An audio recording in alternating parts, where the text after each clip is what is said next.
Le Seigneur soit avec vous. Et avec votre esprit.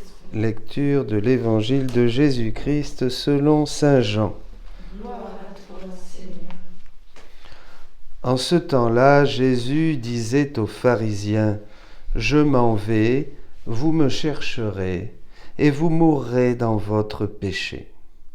Là où moi je vais, vous ne pouvez pas aller. » Les Juifs disaient, « Veut-il donc se donner la mort, puisqu'il dit, « Là où moi je vais, vous ne pouvez pas aller ?» » Il leur répondit, « Vous êtes d'en bas, moi je suis d'en haut. Vous êtes de ce monde, moi je ne suis pas de ce monde. C'est pourquoi je vous ai dit que vous mourrez dans vos péchés. En effet, si vous ne croyez pas que moi je suis, vous mourrez dans vos péchés. » Alors, ils lui demandaient, « Toi, qui es-tu » Jésus leur répondit, « Je n'ai pas cessé de vous le dire. À votre sujet, j'ai beaucoup à dire et à juger. D'ailleurs, celui qui m'a envoyé dit la vérité, et ce que j'ai entendu de lui, je le dis pour le monde. » Ils ne comprirent pas qu'il leur parlait du Père.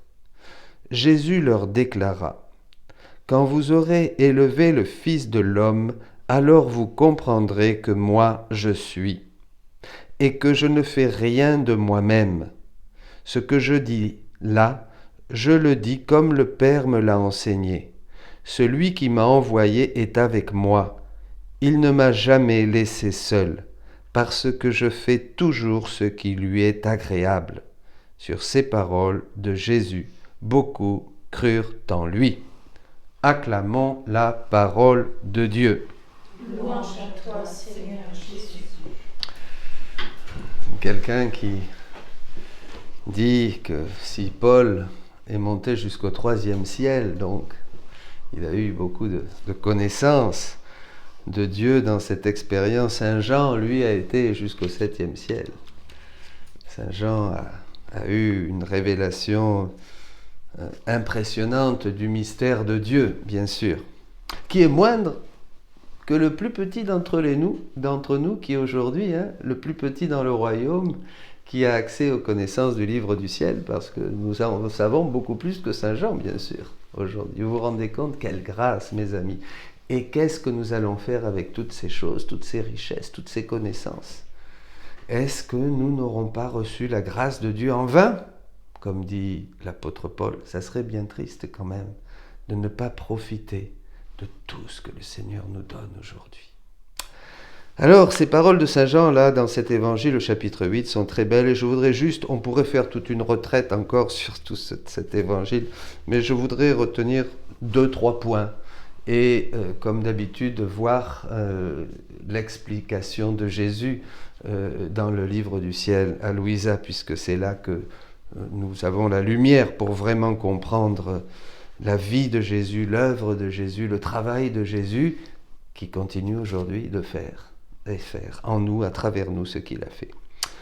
Là où moi je vais, vous ne pouvez pas aller. Il leur répondit, vous êtes d'en bas et moi je suis d'en haut. Effectivement, Jésus vient d'en haut et il vient nous révéler les choses d'en haut.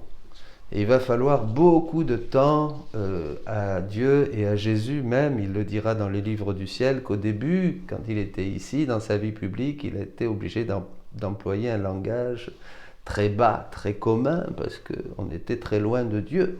Vous comprenez, ce n'était pas facile pour nous. Maintenant, il dit dans le livre du ciel, j'utilise un langage beaucoup plus élevé, beaucoup plus, avec des choses beaucoup plus célestes, vous voyez. En ne vivant pas dans notre vouloir divin, les 3 puissances de l'homme, la volonté, l'intelligence et la mémoire, sont obscurcies.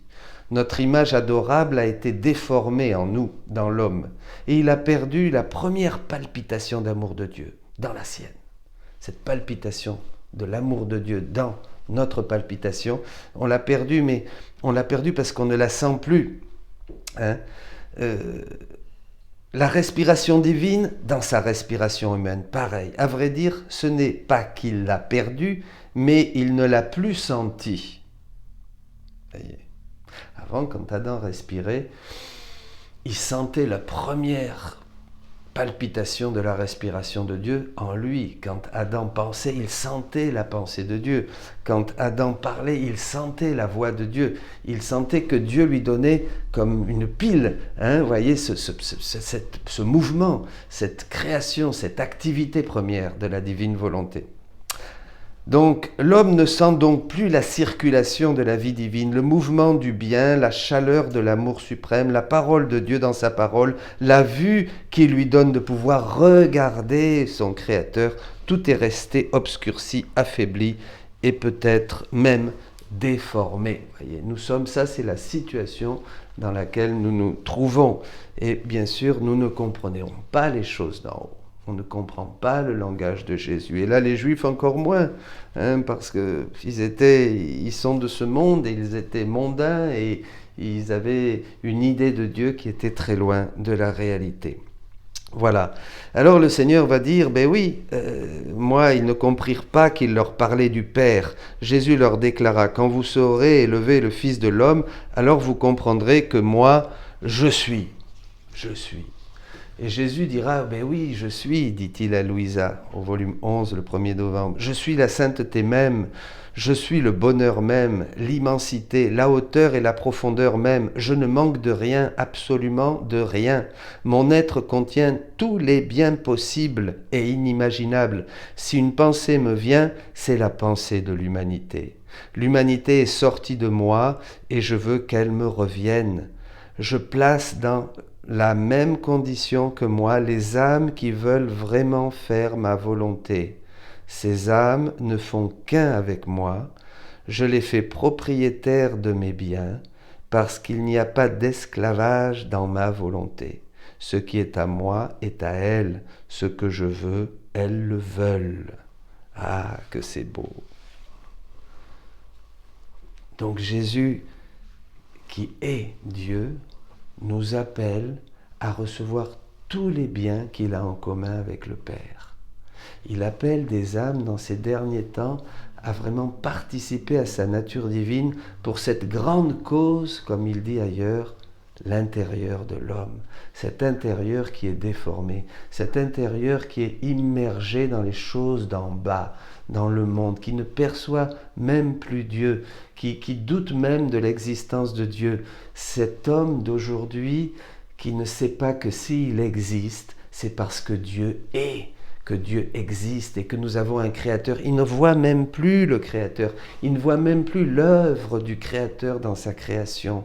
L'homme déformé, l'homme éloigné de Dieu, l'homme sans Dieu. Et Jésus affirme sa divinité, qu'il est tout, la sainteté, qu'il est tout et qu'il a été envoyé et que le Père ne l'a jamais laissé seul parce qu'il a toujours fait ce qui lui est agréable.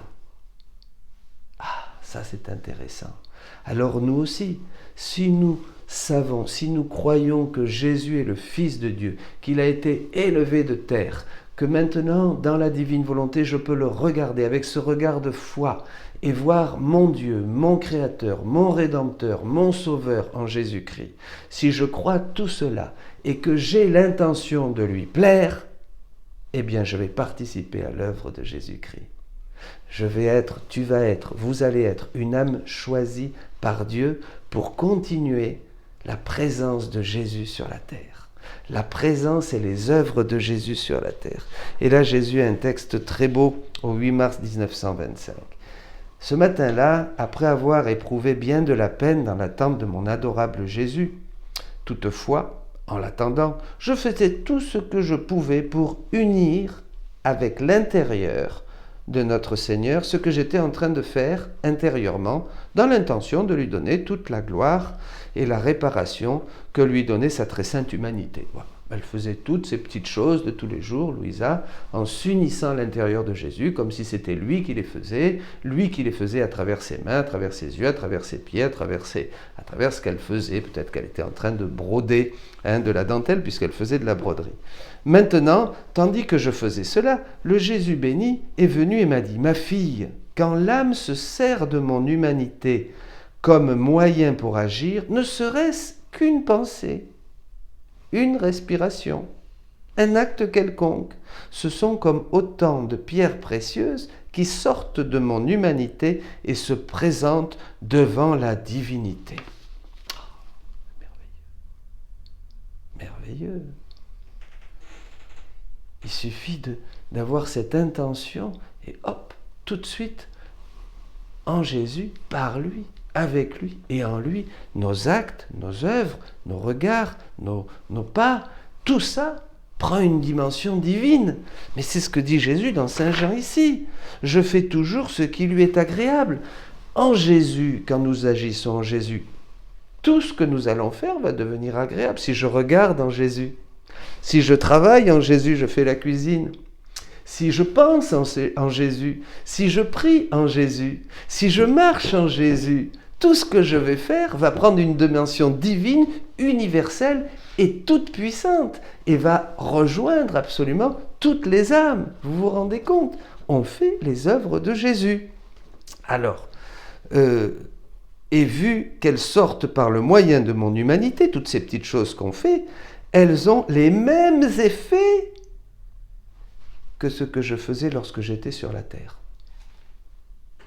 Alors, un chrétien lambda qui s'unit à Jésus et qui fait les choses en Jésus pour lui plaire, eh bien c'est exactement, et ça fait le même effet que ce que faisait Jésus quand il était sur la terre. Ah, vous y croyez, vous?